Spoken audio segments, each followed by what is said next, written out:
এক গ্রামে বাস করত একজন ধনী জমিদার। তার নাম ছিল রমেশ।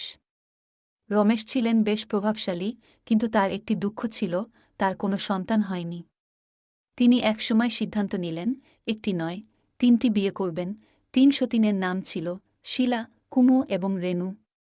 প্রথম স্ত্রী শিলা ছিলেন ধীরস্থির ও বুদ্ধিমতী।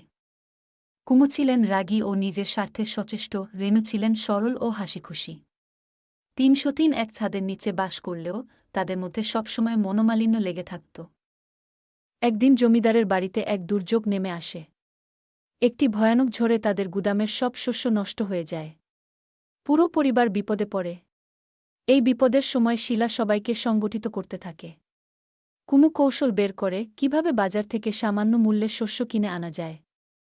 আর রেণু গ্রামবাসীদের সহযোগিতা পাওয়ার জন্য তাদের কাছে গিয়ে সহানুভূতি আদায় করে। 3 সতীনের চেষ্টায় জমিদারের পরিবার আবার ঘুরে দাঁড়ায়। বিপদে তাদের সম্মিলিত প্রচেষ্টা পরিবারকে রক্ষা করে। এই ঘটনার পর তারা বুঝতে পারে, একসঙ্গে কাজ করলে কোনো কিছুই অসম্ভব নয়।